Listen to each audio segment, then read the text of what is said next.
जिसका प्रधानमंत्री 20-20 घंटा काम करे, सीधे नरेंद्र मोदी के जो आप हनुमान बने, फ्लाइट में चढ़े मंत्री बन के उतरे बिना मंत्री के। क्या मोदी जी इसको पसंद करते हैं, इस तरह के बयान को? कांग्रेस ने देश के साथ गद्दारी की। न मैं किसी को डराता हूँ और न किसी से डरना चाहता।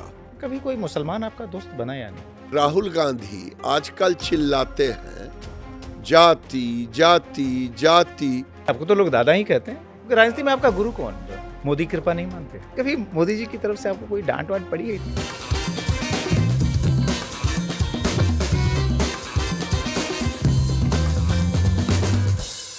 केंद्रीय कपड़ा मंत्री गिरिराज सिंह 17 से 22 अक्टूबर के बीच बिहार में हिंदू स्वाभिमान यात्रा निकाल कर आए हैं और दिल्ली पहुंचने के बाद लगातार अपने मंत्रालय में क्या नया नया प्रयोग हो सकता है इसमें लगे हुए हैं।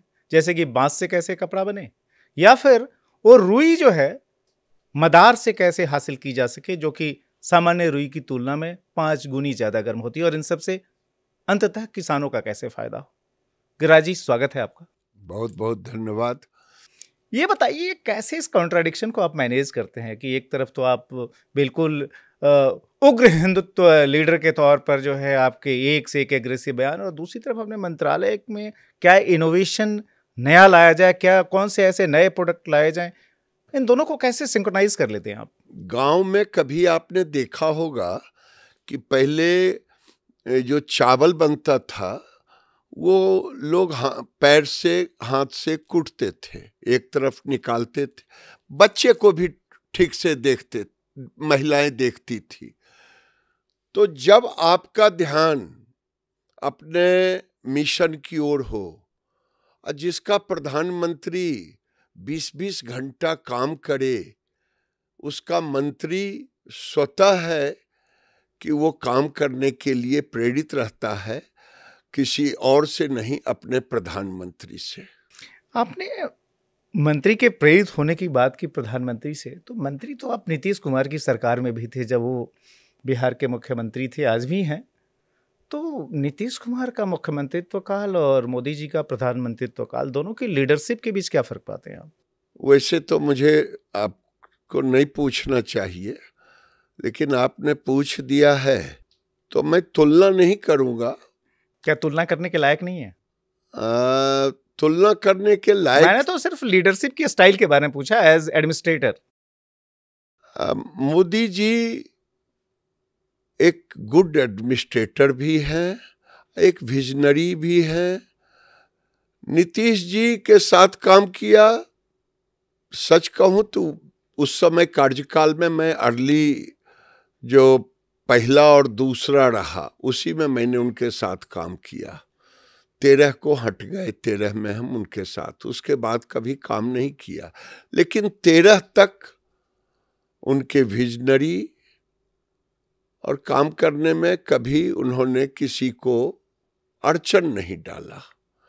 लेकिन मोदी जी नए नए प्रयोग को, उनसे अच्छा लिसनर हमको नहीं मिला। जो लिसनर होता है यानी वो दूसरे के चीजों को भी सुनने की क्षमता रखते हैं। नीतीश कुमार नहीं सुनते थे? नीतीश कुमार जी के साथ मेरा उस तरह का इंटरेक्शन नहीं हो पाया। मंत्री जरूर थे, मैं धन्यवाद देता हूं कि मेरे हटने के बाद भी मेरे प्राइम मिनिस्टर से उन्होंने मेरे काम की तारीफ की है। अब तो नहीं रहे स्वर्गीय सुशील कुमार मोदी, किसी न किसी कारण से मेरे उतने अच्छे नहीं रह पाते थे ताल्लुकात, लेकिन दोनों ने मेरे काम करने के तौर तरीके को सराहने का काम किया है और मेरे प्राइम मिनिस्टर से कहा है। इसलिए मैं दोनों को धन्यवाद देता। एक तो इस दुनिया में नहीं है कि कम से कम ये तो है कि किसी के काम की भी तारीफ करना। गिरिराज जी, सुशील मोदी पे बात याद आई, अब नहीं रहे, आपने खुद भी कहा। एक समय बिहार की राजनीति में आपको जो है लोग सुशील मोदी का लठैत कहते थे, उनका हनुमान कहते थे, और वहाँ से आपने जो ट्रांजिशन मारा सीधे नरेंद्र मोदी के जो आप हनुमान बने, ये ट्रांजिशन कितना ईजी था आपके लिए?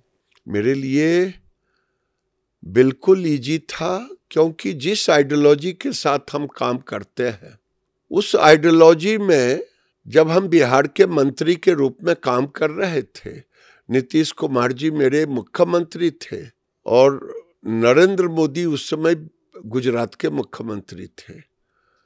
और मुझे ये कहने में, मैं अंतिम बार आपके साथ बाइट भी दिया था और उसके बाद मैं बिहार में मंत्री भी नहीं रहा, पता नहीं। 2013 के जून की वो तारीख थी जिस दिन आप हम अहमदाबाद में बैठे थे। हाँ। और वही फोन आया कि जो सरकार से बर्खास्त कर दिया गया आप लोगों को। तो उस समय कुछ लोगों को बर्खास्त किया गया था, कुछ लोग बचे हुए थे। तो हम फ्लाइट में चढ़े मंत्री बन के, उतरे बिना मंत्री के।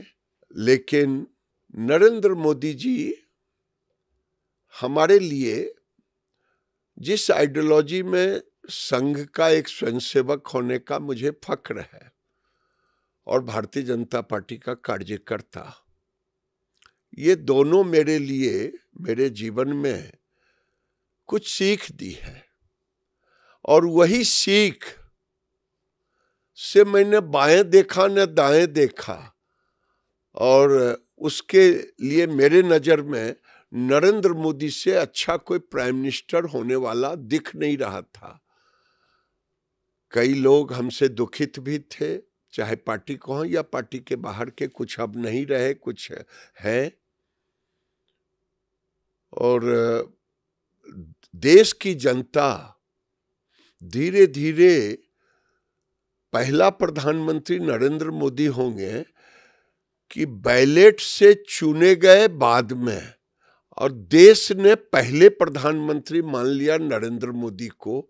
ये मुझे लगता है आजादी के बाद ये पहला मोड़ था, राजनीतिक मोड़, बदलाव। और उसमें मैं अपने आइडियोलॉजी के साथ कहते रहा कि जो भारत का विकास भी करेगा और जिसके पास राष्ट्रीयता की हाथ में ध्वज भी रहेगा। तो ये दोनों नरेंद्र मोदी में था और देश को अच्छा लगने लगा। और देश 13 में मुझे लगता है कि इनको कमान सौंपा गया प्रचार प्रसार का, लेकिन जनता 14 के पहले ही प्रधानमंत्री मान लिया। ये बताइए, आपने कब ये तय किया, चूंकि आप बिहार में थे, नीतीश कुमार की सरकार में थे, कि अब तो बिल्कुल मोदी जी के साथ हो जाना? कहीं वो 2010 का वो दिन तो नहीं जिस दिन नीतीश कुमार ने अपने घर पर, बीजेपी की नेशनल एग्जीक्यूटिव थी, मोदी जी सहित सभी लोगों को इनवाइट किया था, बड़े नेताओं को, और फिर जो उन्होंने अचानक वो डिनर कैंसिल कर दिया था? कहीं वो ट्रिगर पॉइंट था या? वही वो ऐसा पॉइंट था कि मैं उसको कह नहीं सकता, क्योंकि कार्यकर्ता चाहता था कि कोई कुछ बोले, कोई कुछ बोले। और स्वर्गीय अरुण जेटली जी हमारे प्रभारी थे और उन्होंने मुझे 10 में मंत्री बनाया था, उन्हीं के नेतृत्व में बने थे। कौन बनाया, नहीं बनाया, पार्टी ने बनाया, लेकिन उनके लीडरशिप मंत्री तो पहले भी आप बन गए थे? पहले भी बने थे, लेकिन प्रभारी अरुण जेटली थे। तो स्वाभाविक है, हमें एक माइनस पक्ष है, वो माइनस कार्यकर्ता में नहीं होना चाहिए। मैं एक अच्छा कार्यकर्ता हूं कि नहीं, मैं अपने जो मुझे समझ में आता है वो मैं व्यक्त कर देता हूं। और वही कारण रहा कि 10 में मैंने बयान दे दिया नरेंद्र मोदी जी के पक्ष में, और नीतीश जी के जब पक्ष में दूंगा तो विरोध में ही होगा, क्योंकि पार्टी की तरफ से किसी का बयान नहीं आ रहा था, न प्रदेश का न केंद्र का। मैं एक छोटा सा कार्यकर्ता, मैं किस तरह से उस समय बयान तो दे दिया, लेकिन मैं प्रहार भी सह रहा था। लेकिन एक चीज बताइए, कहीं ऐसा तो नहीं कि आपने रामविलास पासवान, जिनको कहा जाता था कि प्रदेश ही नहीं देश की राजनीति में भी वो सबसे बड़े मौसम विज्ञानी थे। भांप जाते थे कि कहाँ जो है क्या होने वाला है और कहाँ जाने पर फायदा होगा। कहीं ऐसा तो नहीं कि समय रहते आपने भी ट्रैक चेंज कर दिया, आपको लग गया कि अब मोदी जी का दौर शुरू होने वाला है इसलिए पहले ही लग लो? मेरा ट्रैक तो वही था, जिसको हटना था ट्रैक से वो हटे। मेरा ट्रैक था संघ का स्वयंसेवक, भारतीय जनता पार्टी का कार्यकर्ता, राष्ट्रीयता, और इसी ट्रैक पर मैं चलते रहा। और उसमें मुझे नरेंद्र मोदी ही दूर दूर तक दिखाई दिए, दूसरा कोई नहीं। हमने ट्रैक नहीं चेंज किया, उस ट्रैक पर नरेंद्र मोदी ही दिखाई दिए। मोदी जी तो सबका साथ, सबका विश्वास, सबका विकास की बात करते हैं, लेकिन अभी आप जो 5 दिन तक यात्रा निकाल कर आए बिहार में, और वो भी उस इलाके से आपने बेगूसराय जो आपका लोकसभा क्षेत्र है आपने वहाँ से शुरू किया, अररिया तक गए, फिर किशनगंज में आपने ख़त्म की, और फिर वही जनसंख्या जिहाद, एंटी मुस्लिम स्टेटमेंट्स, ये कहना कि भाई हिंदू जब तक मेजोरिटी में है तभी तक सद्भाव है, नहीं रहेगा तो ख़त्म हो जाएगा जहाँ भी मुस्लिम है। ये सब जो आप बयान देते हैं वो क्यों देते हैं? ये क्या मोदी जी इसको पसंद करते हैं इस तरह के बयान को? मैं ये तो नहीं कहूंगा कि मैं एक अनुशासनहीन व्यक्ति हूं। मैं अनुशासित रहने वाला कार्यकर्ता हूं, लेकिन मन के अंदर की बात को रोक नहीं पाता। क्या ये सच नहीं है कि देश में जहां जहां हिंदुओं की जनसंख्या अधिक है, 99%, वहां सामाजिक समरसता है, और जहां जहां हिंदुओं की जनसंख्या नहीं है वहां वहां सामाजिक समरसता बिगड़ा हुआ है। ये सच है। अगर नहीं है तो मैं दोषी हूं। अगर ये सच है तो मैं उस सच्चाई को जमीन पर देखने का काम किया हूं। कांग्रेस पार्टी ने बंटवारे के समय अगर बाबा साहेब अंबेडकर की बात मान ली होती, खास करके नेहरू जी, मैं अपनी बात नहीं कोट कर रहा हूं, उनका भारत पाकिस्तान विभाजन के किताब में लिखा हुआ है। उन्होंने लिखा है, मैंने कहा कि टोटल पॉपुलेशन को ट्रांसफर करना चाहिए और वहां से हिंदू को ले आना चाहिए, यहां से मुसलमान को। यही बात मैं कहता। और अब वो बाद में उन्होंने ये भी लिखा है, अगर ये नहीं हुआ तो भारत में कभी भी सामाजिक समरसता नहीं रहेगा, जो दुष्परिणाम किशनगंज, अररिया, पूर्णिया, कटिहार जैसे तमाम जिलों में देखने को मिलता है। अगर आप ये कह रहे हैं कि जो है ये सच्चाई है और ये कोई पार्टी लाइन से बहुत अलग नहीं है, तो फिर क्यों आपकी पार्टी ने कह दिया कि भाई ये तो इनकी निजी यात्रा है? आप नीतीश कुमार और जेडीयू को तो छोड़ दीजिए, उन्होंने तो काफी नाराजगी जताई। देखिए, मैंने पार्टी की यात्रा नहीं निकाली थी। मैं पैदा लिया हिंदू में, मरूंगा हिंदू बन करके, ऐसा अपना मत है कि मैं कभी इधर से उधर नहीं जाऊंगा। बीच के कार्यकाल में मैं बीजेपी का कार्यकर्ता हूं, संघ का स्वयंसेवक हूं, मंत्री हूं, संतरी हूं, ये तो बीच का फेज है।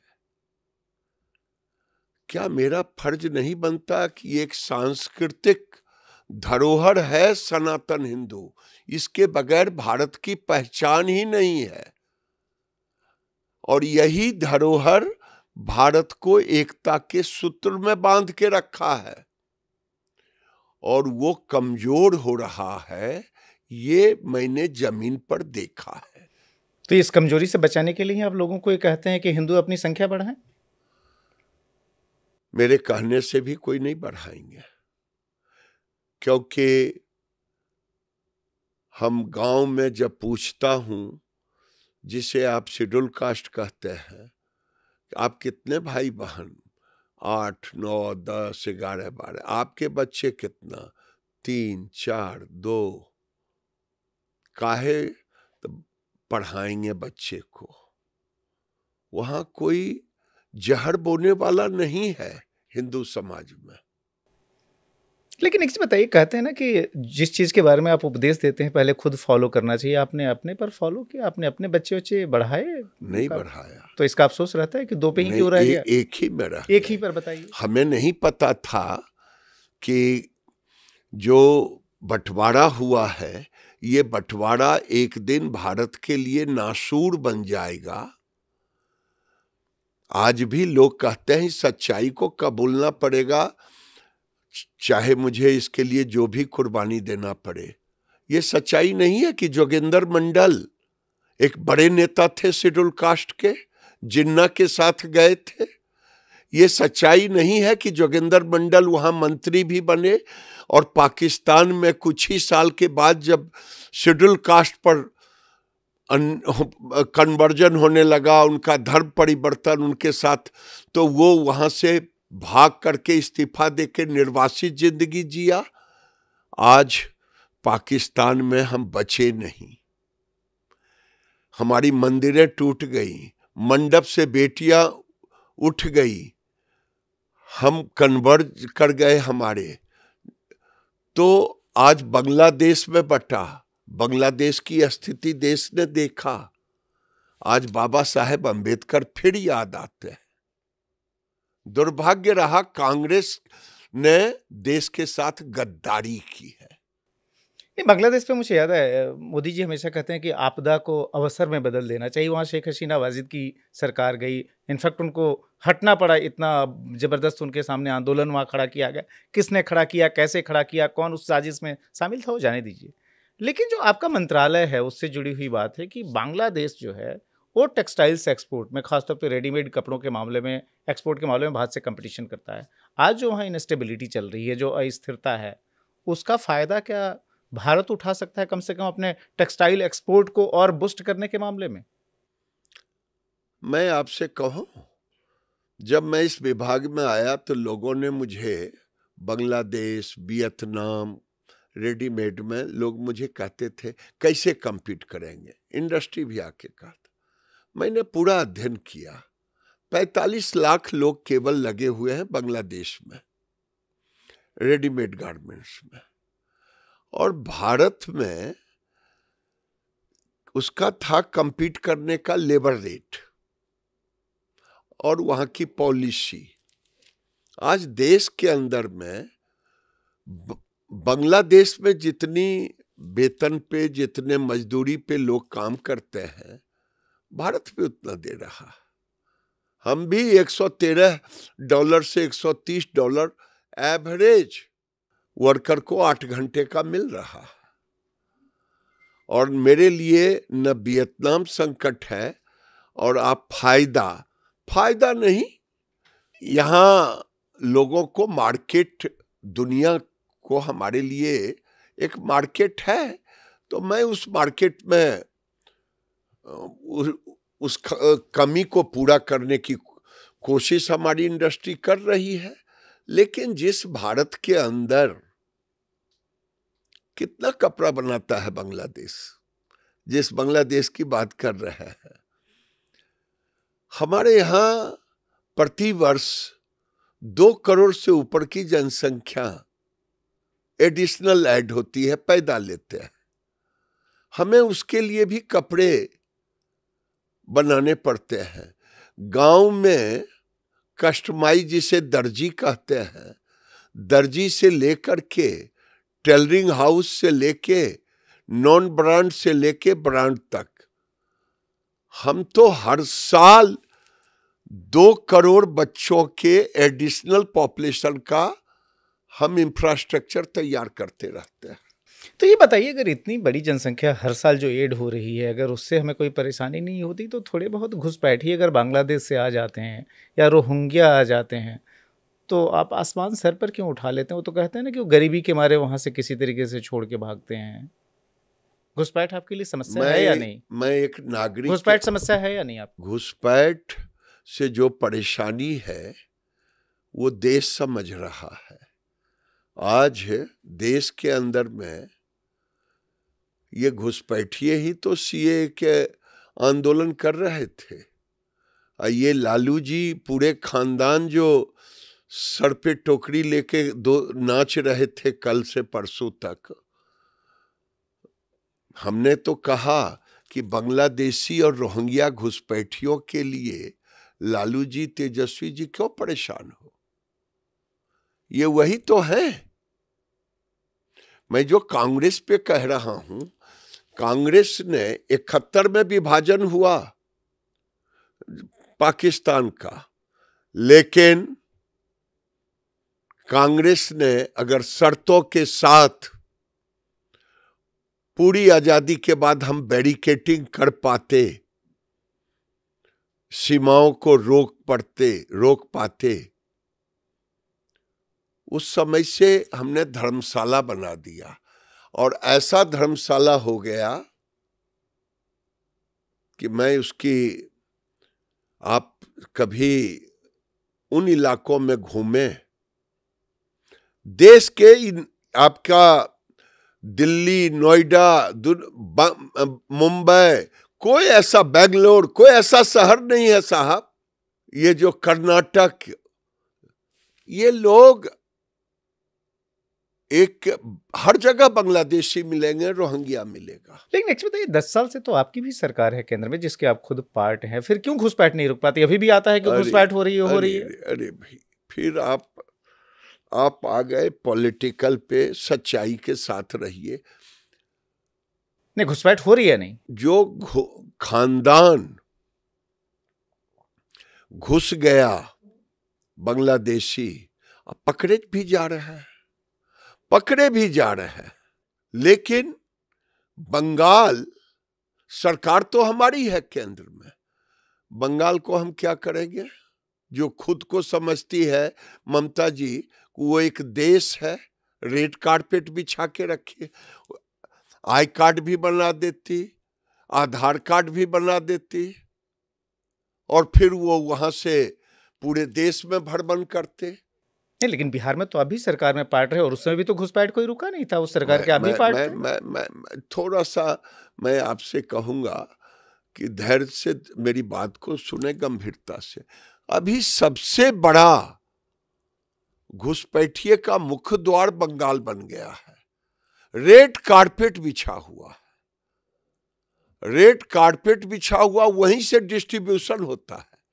वहां पीएफआई का हेडक्वार्टर बना हुआ है, तो उसमें कौन दखलदहानी दे? जब ममता जी को सब वोटर ही दिखाई दे, और वहीं से पूरे देश में वो सीएनएफ बन गए हैं घुसपैठियों का बंगाल, और पूरे देश में फिर वो सप्लाई करती है, उसको पोशाक उशाक दे करके, उसको पूरा तरह से भारतीय नागरिक बना करके। तो आपने बंगाल की बात की, ममता बनर्जी की बात की, लेकिन जो है अभी तो झारखंड में आप ही की पार्टी के हिमंता बिस्वा शर्मा जोर शोर से कह रहे हैं कि झारखंड भी जो है बांग्लादेशियों का अड्डा हो गया। झारखंड में जो करंट गवर्नमेंट है, उसके पहले तो आपकी पार्टी की सरकार थी, तब भी वहां कौन सा रुका? फिर थोड़ी सी समझने की जरूरत है। बंगाल शुरू से रहा, आज तो स्थिति है कि झारखंड के अंदर हिंदू का मतलब वहां है आदिवासी, झारखंड में। और झारखंड में आदिवासियों की संख्या गिर गई, आपको मालूम है। 44 से हम 28 पर आ गए। हमारी बेटी वो बांग्लादेशी के साथ में शादी कर लिया, हेमंत सोरेन खुले दरबार रखे, और कोई रोकने वाला नहीं रहा। इसीलिए तो हेमंत बिस्वा शर्मा ने कहा है कि हिंदू बचेगा तभी तो झारखंड बचेगा। और जब आप वोट की नजर से देखते हैं, देश को नुकसान सबसे ज्यादा हुआ है वोट के सौदागरों से। लेकिन लोग तो ये भी कह रहे हैं कि आप योगी आदित्यनाथ को कॉपी कर रहे हैं। योगी जिनकी भाषा है कि बटेंगे तो कटेंगे, वही उसी तरह की बात आप भी जाके बिहार में कर रहे हैं क्या? योगी मॉडल को इम्प्लीमेंट करने की कोशिश कर रहे हैं? रिप्लिकेट करने कह दें तो अच्छी बात है, न कहें तो भी अच्छी बात है। मैं तो यही वहां कह रहा था, किसी को मैंने भड़काया नहीं। भड़काए तो लालू यादव और तेजस्वी ने, जो 2 दिन पहले वहां हंगामा हुआ। हमने तो कहा संगठित रहो, आपको नहीं भरोसा होगा। जहां छोटी आबादी है वहां लोटा और जग के बदले बधना रखने पर मजबूर कर रहा। वहां मैं बोलूं तो बहुत लोगों को बुरा लगेगा, हमारी बहनें डर से सिंदूर नहीं लगाती, जहां एकदम अल्पमत में। नहीं, लेकिन इस तरह की जो बातें अगर मान लीजिए अगर आप ऐसे ही भड़काते रहें तो माहौल तो अररिया की घटना हुई, आपने कहा कि लालू ने करवाया, लेकिन लालू तो ये कह रहे हैं कि आज की तारीख में नीतीश राज और गिरिराज राज में कोई फर्क नहीं रह गया, ये हालात आपने पैदा कर दिए हैं। उनको तो मुसलमानों का वोट चाहिए, मुसलमानों के वोट के लिए बेचारे कुछ भी कर सकते हैं, और उनका नाम ही रख दिया जाए तो एक समय मुलायम सिंह यादव का नाम रखा गया था। अब लालू यादव ही उस ओहदे पे चले आए हैं, और मैं डंके की चोट पे कहता हूं कि हिंदुओं को उस इलाके में, अररिया, पूर्णिया, कटिहार, किशनगंज या भागलपुर, जहां भी है, एक होके रहने की जरूरत है। न बांग्लादेशी कोई, न मैं किसी को डराता हूं और न किसी से डरना चाहता हूं, क्योंकि भारत में सनातनी हिंदू के बगैर भारत की पहचान ही नहीं है। जिस दिन ये कमेगा लोकतंत्र खतरे में पड़ेगा। लेकिन आपके जो इस तरह के बयान आते हैं और आपने जो यात्रा निकाली, कहीं ऐसा तो नहीं कि नीतीश बाबू फिर से जो है आप लोगों का साथ छोड़ के भाग जाएंगे, चूंकि वो और उनकी पार्टी तो बड़ी अनकंफर्टेबल थी। अगर मुझसे किसी को भी तकलीफ होगी तो मैं पद से, कौन कहे, जरूरत पड़ा तो मैं किसी चीज से हट जाऊंगा। हम किसी को तकलीफ दिया ही नहीं। हम तो हिंदुओं को एकत्रित करने की बात की, और आज भी कह रहा हूं, संगठित हिंदू, सुरक्षित हिंदू, और बटोगे तो कटोगे। योगी वाली ही तो भाषा है। हाँ, किसी सच्चाई को किसी की भाषा रहे, ये तो रखना ही पड़ेगा। आज लोग जातियों में बांट रहे हैं। लालू जी कभी नहीं कहे कि 74 जाति के मुसलमान हैं, कभी नहीं कहते, लेकिन हिंदुओं में खूब बंटवारा। राहुल गांधी तो लगता है कि देश के अंदर गृह युद्ध करवा करके देश को जलाना चाहते हैं, उनकी भाषा अगर सुन ले तो। आपने राहुल गांधी का नाम लिया, राहुल गांधी की भाषा की आपने बात की, अब तो उनकी बहन भी राजनीति में आ गई हैं। बहन को आप ठीक मानते हैं भाई के मुकाबले? उनसे तो कोई परेशानी नहीं है आपको? दुर्भाग्य है इस देश का, मुलायम सिंह यादव, लालू यादव, नेहरू खानदान परिवार से बाहर निकलता ही नहीं है। देश में लोकतंत्र है, वो राजतंत्र से बाहर निकलते ही नहीं।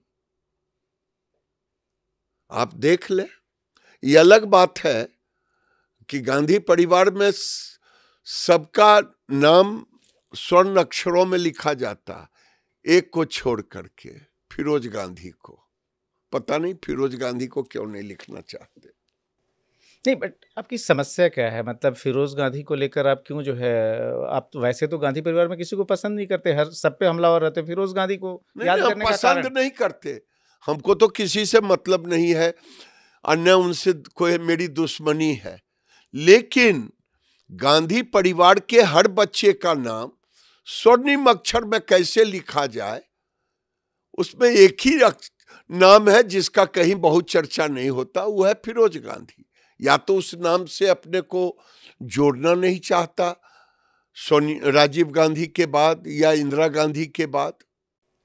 नहीं, लेकिन अगर प्रियंका गांधी मान लीजिए चुनकर अगर आती हैं संसद में, हालांकि उन्हें तो अभी चुनाव लड़ना है, नॉमिनेशन भर दिया है, तो आपको कोई परेशानी तो नहीं है ना? हमको क्या परेशानी होगी? गांधी परिवार, जिस डेमोक्रेसी में सबको आजादी है। हाँ, बिल्कुल आजादी है, लेकिन ये तो गांधी परिवार में मैं क्या कहूं, रानी के कोख से पैदा लिया हुआ लोकतंत्र में तो ऐसा होता नहीं, लेकिन इन्होंने एक पद्धति जरूर चला दी है इन्हें देश से कोई लेना देना है नहीं। मैं डंके की चोट पे कहता हूं, देश से लेना देना है नहीं। लेकिन जो गांधी परिवार, राहुल गांधी आजकल चिल्लाते हैं जाति जाति जाति, इनके दादी जी, इनके पिताजी, इनके दादा नाना जी, सब लोगों ने पिछड़ों का नुकसान ही किया। और ये पागल की तरह जहां जाएंगे वहां जाति जाति खोजेंगे। अब कहीं कंपटीशन हो रहा है सौंदर्य का, वहां भी कहेंगे कि यहां भी दलित नहीं, यहां भी जातियां नहीं। एक दलित को बाहर खड़ा कर दिया, अब पूरे परिवार अंदर में थे, एक बार भी नहीं। दूसरा होता तो कहते कि नॉमिनेशन करने गए तो उसमें एक भी दलित नहीं था, एक भी पिछड़ा नहीं था, लेकिन खड़गे को बाहर कर दिए, अपने पूरे खानदान सब थे वही। तो राहुल गांधी की यही खासियत है। झारखंड में चुनाव हो रहे हैं, अगले साल आपके यहाँ चुनाव है, बिहार में, जिस बिहार से आप आते हैं, ये बताइए कि बिहार में प्रशांत किशोर भी आ गए हैं, तेजस्वी हैं, कितना कड़ा मुकाबला आप देखते हैं, क्योंकि चुनाव नजदीक ही आ गए हैं ऑलमोस्ट? देखिए, वोट तो जनता को देना है। हाँ, एक वोट के ठेकेदार लालू यादव का परिवार है, वो समीकरण माई का बना के रखा है। और इसीलिए कल तिलमिला के उठे कि कोई माई का लाल आंख नहीं दिखा सकता है, ईंट से ईंट बजा दूंगा। वो कारण वही वोट बैंक था। वो वोट कहीं इधर उधर जाए नहीं, देश चला जाए रोहिंग्या और बांग्लादेशी में, लेकिन वोट नहीं जाए। अन्य वोट है, अन्य वोट पर पूरा मुझे भरोसा है कि आने वाले दिन में जनता तय करेगी। लेकिन भगवान न करे कि फिर से किसी गलतफहमी का शिकार कोई हो और लालू जी का राज आए। डर है कि आपको कि लोग गलतफहमी में भगवान न करे, कभी कभी तो कुछ हो जाता है ना, भगवान न करे। मैं इसीलिए भगवान को साक्षी मान रहा हूं, बीच में रख रहा हूं कि भगवान बिहार के साथ वो दिन न फिर लौटाएं, क्योंकि लालू राज आने का मतलब है लालू खानदान का राज, कि फिर वही फिरौती, फिर वही रंगबाजी, फिर वही डकैती, फिर वही सब कुछ। एमवाई समीकरण की बात की और आपने कहा कि अपने एमवाई समीकरण को प्रोटेक्ट करना चाहते हैं, इसीलिए इस तरह के बयान वो लालू या उनका परिवार देता है। एमवाई मतलब मुस्लिम और यादव। एक चीज बताइए, 72 साल के आप हो गए, इतने लंबे जीवन में कभी कोई मुसलमान आपका दोस्त बना या नहीं? हाँ, मेरे इतने हमलावर रहते हैं। कई दोस्त मुस्लिम थे, गांव में मुसलमान दोस्त थे, लेकिन अभी भी है। लेकिन जब पता नहीं इधर के दिनों में उनमें इतनी कट्टरता आ गई, हबीब नाम है मेरे गांव का, वो हाजी भी बन गया और कट्टर हो गया कि मुझे समझ में ही नहीं आता। कहीं ऐसा तो नहीं कि आप ही के बयान को देख देख के वो कट्टर हो गया हो, वो भी अपनी आइडेंटिटी को लेकर इतना कॉन्शियस हो गया हो? मैं तो कभी मुसलमानों के खिलाफ में बयान ही नहीं दिया। मैं तो बयान दे के आ रहे हैं। नहीं, आप तो कहते हैं ना कि जहां भी मुसलमानों की आबादी बढ़ जाएगी वहां पर धार्मिक सौहार्द, सांप्रदायिक सौहार्द खत्म हो जाएगा। सच्चाई है, सच्चाई को कैसे ना कहूं। इसका मतलब मैं मुसलमानों के खिलाफ थोड़े ही बोलता हूं। तो हबीब जैसे कितने दोस्त आपके रहे हैं? हबीब जैसे दोस्त, वो भी तो कट्टर निकल गया, वो भी अब दोस्त नहीं रहा। प्रॉब्लम ये है। शाहनवाज हुसैन मेरे अच्छे मित्र हैं, नकवी भी है, कई नकवी है। ये बताइए, एमवाई का दूसरा जो है वो यादव है। यादवों के साथ तो आपका प्रेम है ना? अपनी पार्टी में भी आपके कई सारे यादव नेता हैं, बिहार की इतनी बड़ी आबादी है, अपने आसपास किसी यादव को रहने देते हैं या नहीं? बिल्कुल बिल्कुल। यादव वो एक तरह से प्रोटेक्टर है हमारा। अपने आसपास ऐसे किसी अरे भाई, हमारे साथ आरजेडी के ज्यादा भी चल रहे थे, रिनाउंड जदयू के हिंदू चल रहे थे, मैं सबको कहा, कम्युनिस्ट के हिंदू चल रहे थे, मैं हिंदू मेरे साथ चल रहे थे, मैं हिंदुओं को जगाने चला था, इसलिए हिंदू की फौज मेरे साथ थी। मुझे कहने में कोई भय नहीं है। आपने कम्युनिस्ट की बात की तो उस पर मुझे याद आया कि जो है आप बेगूसराय को रिप्रेजेंट करते हैं, और बेगूसराय एक जमाने में लेनिनग्राद कहा जाता था, इतना ज्यादा कम्युनिस्टों का वहां जोर था। कैसे आपने, वो पूरा मोदी मैजिक था, मोदी जी का जादू था जिसके सहारे बेगूसराय में आप 2019 में भी जीते, 2024 में भी जीते? वहां तो कन्हैया कुमार थे 2019 में आपके सामने। उसमें मेरी कोई पूंजी नहीं थी, आज भी मेरी कोई पूंजी नहीं है। ऊपर महादेव थे, नीचे मोदी और वहां की जनता कार्यकर्ता, मेरा तो कुछ नहीं वहां है। मैं इतने दिनों से जरूर बेगूसराय, बचपन से लेके अब तक वहां रहने का काम किया, लेकिन मोदी जी के प्रति आज भी लोगों में सहानुभूति है। मोदी जी को लोग चाहते हैं, इसमें कहीं दो मत नहीं। भरम कोई फायदा फैला करके, कभी लाल किताब दिखा करके, कभी लाल झंडा दिखा करके कुछ भड़का जरूर देते हैं। राहुल गांधी को देखते नहीं थे, एक किताब रखे मेरे पास, पता नहीं उस किताब का पन्ना कभी उल्टे है, कुछ है कि नहीं, लोगों को दिखाया नहीं, उस फोल्डर है ऊपर में है या अंदर भी कुछ है। ये बताइए, इतने एग्रेसिव जो आप बयान देते हैं, कहीं ऐसा तो नहीं कि उस इलाके से, चूंकि आप जिस इलाके में जन्मे, जो बढ़िया का इलाका है लखीसराय जिले का, वहाँ के लोगों के तेवर थोड़े आक्रामक होते हैं, वहीं से तो ये नहीं है आपके स्वभाव में ये सारा कुछ? नहीं, मेरे तेवर तो कभी नहीं देखा होगा कि मैं कभी दादागिरी किया हूँ। नहीं, आपको तो लोग दादा ही कहते हैं। वो तो प्यार से, उम्र भी हो गया, बड़ा हो गया, इसलिए भी कहते हैं। मैं इतना जरूर कहता हूं, कहने में कोई मुझे शंका नहीं है कि आज भी मुसलमानों से कोई खतरा नहीं है, कट्टरपंथियों से खतरा है।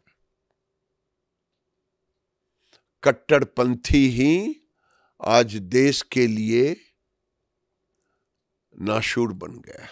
आपका पूरा समय इन्हीं सब चीजों को सोचने में जाता है, या फिर कभी जो मोदी जी का विजन है कि 2047 में भारत को विकसित बनाना है और उसके लिए सबको लगना होगा, देश को बड़ी तेजी से विकास करना होगा, 5वीं से तीसरी अर्थव्यवस्था बनना होगा, आप लोगों ने उसमें समय आपका जाता है? आप लोगों ने मेरे चेहरे को इतना दागदार किया है कि आज भी मेरे काम को पूछेंगे तो मैं ग्रामीण विकास और पंचायती राज मंत्रालय से लेके अब तक, मैं अभी भी, मुझे फक्र है जिसकी चर्चा आपने की, मैं यहां भी आया हूं।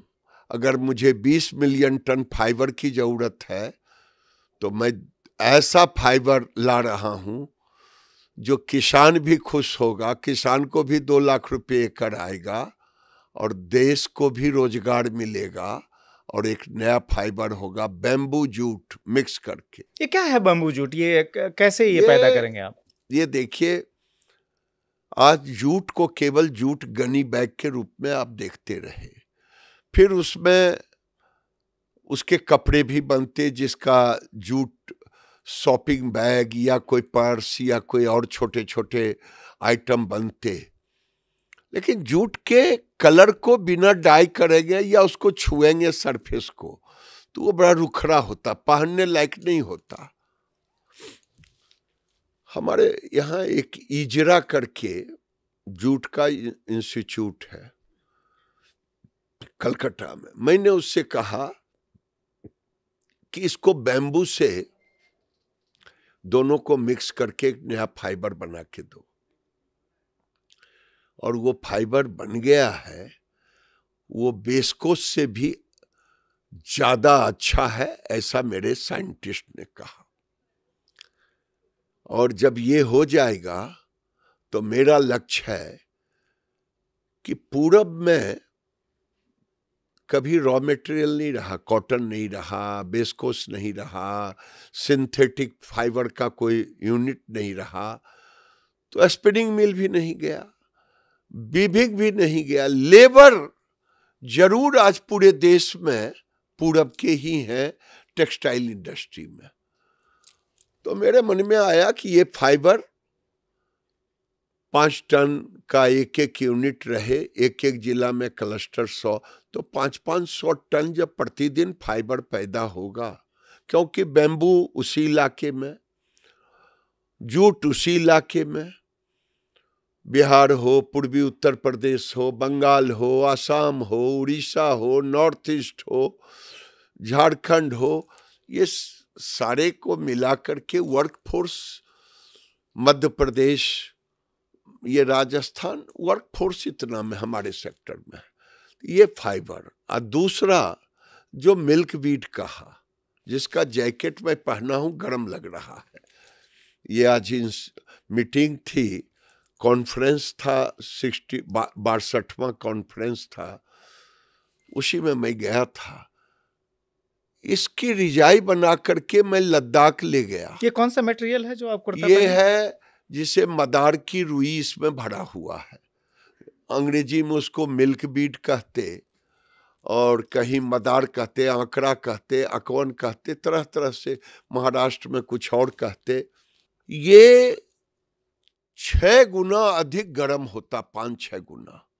अभी फोटो हम लिए होंगे, स्लीपिंग बैग -50 तक के लिए इस फाइबर को भर कर, वो भी 50% माइनस, और इसका वजन जो अभी तक स्लीपिंग बैग है उससे आधा से भी कम। तो एक चीज बताइए, ये सब काम जो करते रहते हैं, इसकी कभी आप चर्चा क्यों नहीं करते? आप ये सब पूरे टाइम इसकी सब चर्चा बयान में क्यों लगे रहते हैं? इसकी चर्चा आप दिखाते कहाँ हैं? आपके एक भी रिपोर्टर आते हैं पूछने के लिए? मैं तो कहता हूं कि मोदी जी के नेतृत्व में हम लोगों ने ग्रामीण विकास में केवल टेक्नोलॉजी का सहारा लेके 20,000 से 25,000 करोड़ मनरेगा में बचाने का काम किया। 10 करोड़ से ऊपर मोदी जी ने कहा गांव की महिलाओं को सेल्फ हेल्प ग्रुप में जोड़ना। पता नहीं, हम जब छोड़ के आए थे 10.2 करोड़ महिलाओं घरों तक जुट चुका था। लाखपति दीदी बनाना, ये सब मोदी जी के विजन के अनुसार हमने काम किया, और यहाँ भी कर रहा हूँ। और आपको वादा करता हूँ कि कभी मेरे काम का पूरा इंटरव्यू अगर आप दिखा दें तो मुझे अच्छा लगेगा। काम पर बात है, बिहार से आप आते हैं, बिहार के लिए भी कुछ कर रहे हैं? भागलपुर आप यात्रा में गए थे। भागलपुर एक समय टसर सिल्क के लिए जाना जाता था। गया के पास एक बड़ा सा एरिया है जहाँ पर कि बड़े पैमाने पर वहाँ पर कपड़े का काम करने वाले लोग हैं। कुछ एसईजेड वगैरह बिहार में खड़ा करेंगे अपने मंत्रालय में?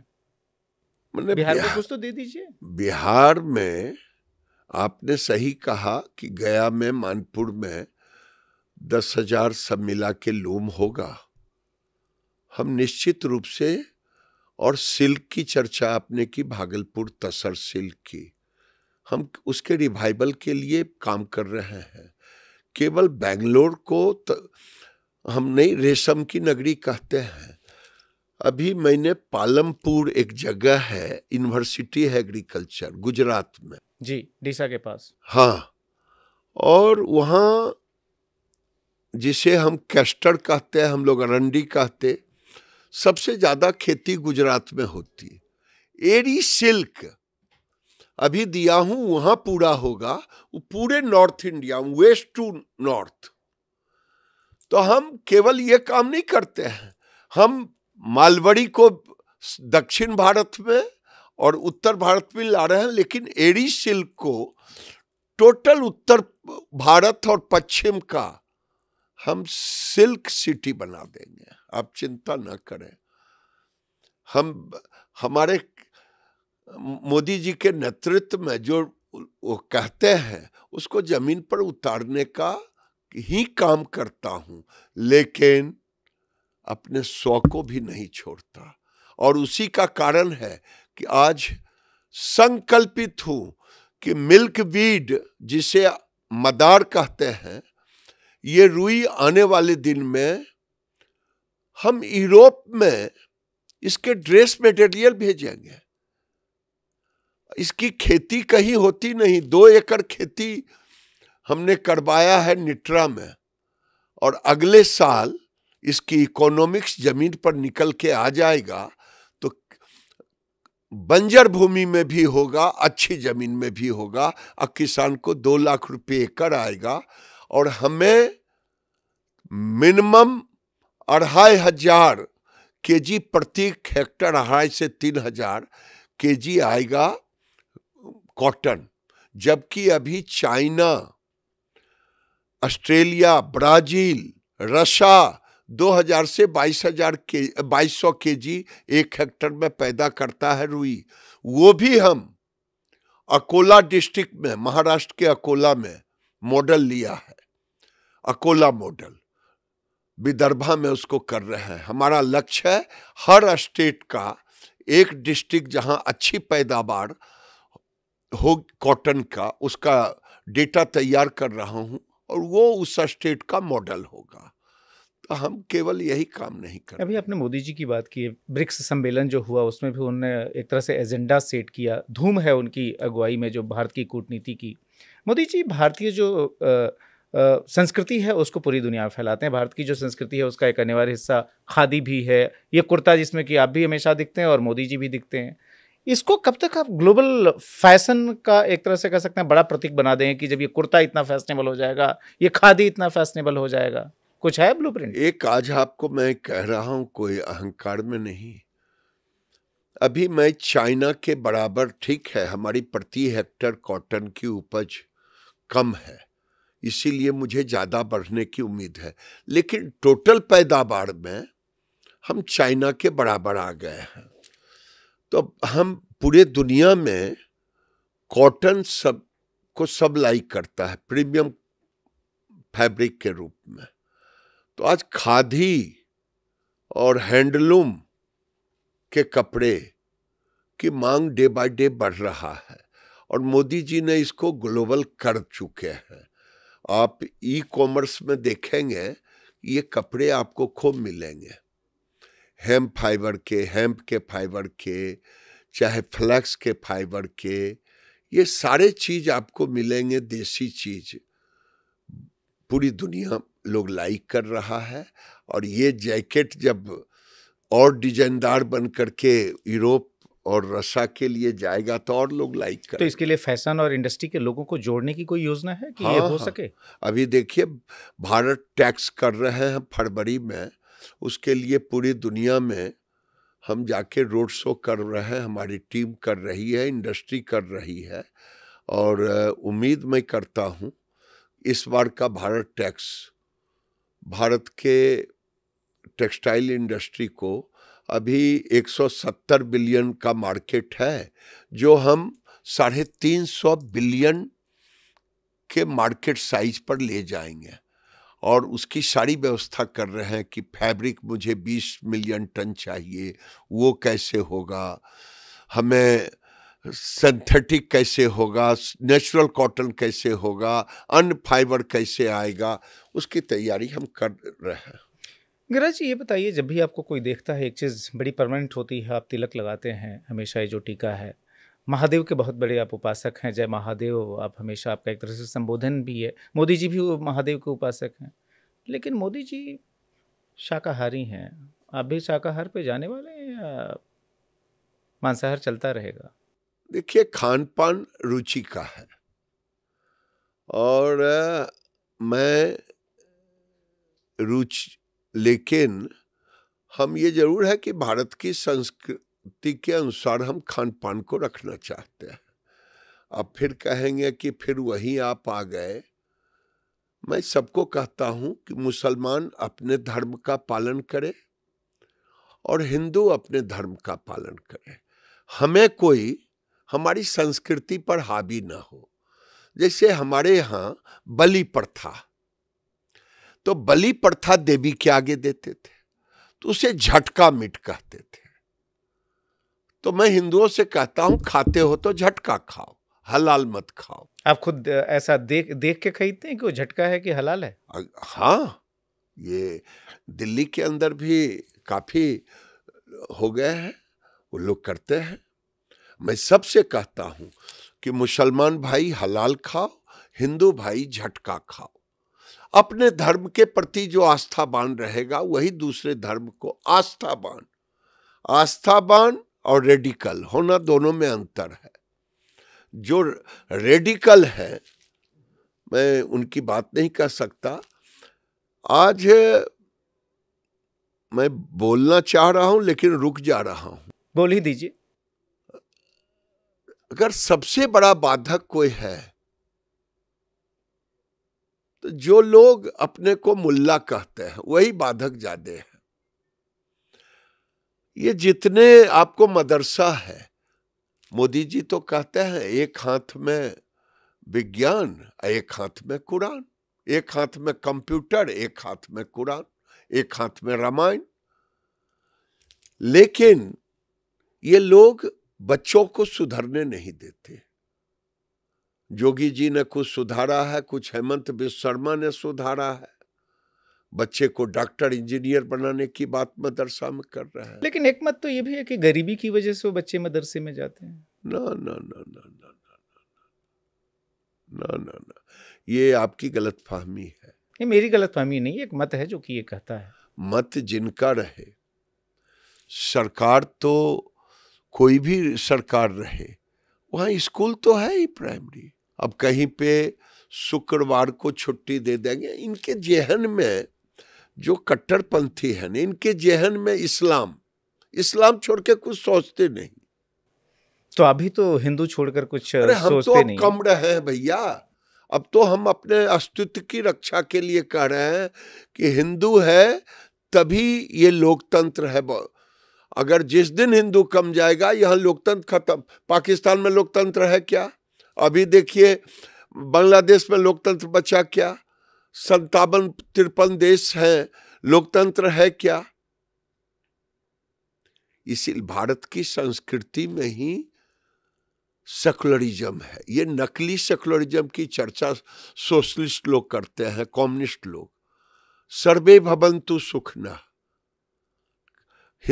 सनातनी हिंदू में जो एकादशी करे वो भी सनातनी, और जो न करे वो भी सनातनी। यहाँ कह देगा गैर मुस्लिम काफिर। हमारे यहाँ गैर हिंदू सामाजिक, हम तो सबको मानते हैं। किरण जी, ये बताइए कि इतनी लंबी आपकी पॉलिटिकल जर्नी हो गई, 7 दशक से ज़्यादा के आप खुद हो गए। जर्नी भी 20 साल अगर माइनस कर 73 होने का, बिल्कुल।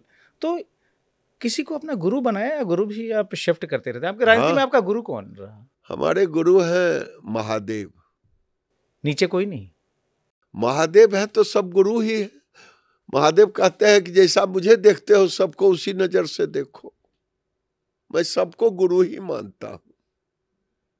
कैलाशपति जी के बारे में क्या ख्याल है? जो है वो बेचारे अब रहे नहीं, उन लोगों ने पूरी जीवन आइडियोलॉजी के लिए दे दिया। लेकिन कई बार तो आप कहते हैं कैलाशपति जी ने मुझे कोई सहयोग नहीं किया, भले वो सजातीय थे। ना ना ना, ठीक है। मैं अब कैलाश जी ने जो त्याग तपस्या किया है उसी कारण हम लोग यहाँ पर खड़े हुए हैं। एक चीज बताइए, आप अपने को लकी मानते हैं? लोग मतलब ये हमेशा चर्चा होती है कि आप पहली बार एमएलसी बने, और एमएलसी बने उसके कुछ ही समय के बाद आप मंत्री बन गए। 2002 में बने और 2005 में मंत्री बन गए। पहली बार आप सांसद बने 2014 में, उसी साल आप मंत्री बन गए। महादेव की दया। ये सब कुछ महादेव? सब महादेव। महादेव पार्टी को हम कैसे कह सकते? नहीं, पार्टी के कारण ही हम यहाँ तक पहुंचे हैं, लेकिन महादेव की दया से। मोदी कृपा नहीं मानते? मोदी तो सब पार्टी के अंदर में तो मोदी जी आ गए ना, अमित भाई आ गए। आप मुझे क्या बुलवाना चाह रहे हैं? गिरिराज जी, ये बताइए, कभी मोदी जी की तरफ से आपको कोई डांट वाट पड़ी है? इतने सारे बयान देते रहते हैं, कभी लगा क्या पब्लिकली मुझे आप बेइज्जत करना चाहते हैं? नहीं, पूछ रहा हूँ। अरे अब वो अभिभावक के रूप में है। जितना बार मैं उसकी गिनती नहीं गिनाऊंगा, इसके सिवा और कुछ नहीं कहूंगा। जितनी बातें जब वो एक अभिभावक है, जब उनको लगता है कि गलत बोल रहा हूं तो वो डांटते हैं। एक चीज बताइए, आखिरी सवाल, आजकल आपने अपने डीपी पर भी ना त्रिशूल वगैरह रख दिया है क्या, जो है मतलब ये इस बात का इंडिकेशन है कि दिन ब दिन जो है और एग्रेसिव होते जाना है? एग्रेसिव नहीं, हमने 100 घरों का एक सर्वे करवाया। किसी के घर में अगर सांप निकल जाए तो सुरक्षा के लिए उसको भी भगाने के लिए डंडा नहीं, मच्छरदानी हम लोग बोलते हैं गांव में, मस्किटो नेट, वही फेंक दे। और गीता रामायण भी नहीं रह रहा, ये दुख की बात है। तो मैं कहता हूं कि त्रिशूल महादेव का है, पूजो इसको, पूजो। जब पूजोगे तो महादेव रहेंगे। धर्मो रक्षित रक्षिता, और जब इसकी रक्षा तुम करोगे तो ये जब मौका आएगा तो ये भी तुम्हारी रक्षा कर देगा। इसलिए हर लोग त्रिशूल रखो। धन्यवाद गिरिराज जी, इस संवाद में आने के लिए, हमसे बातचीत करने के लिए और खुलकर बातचीत करने के लिए धन्यवाद। बहुत बहुत धन्यवाद।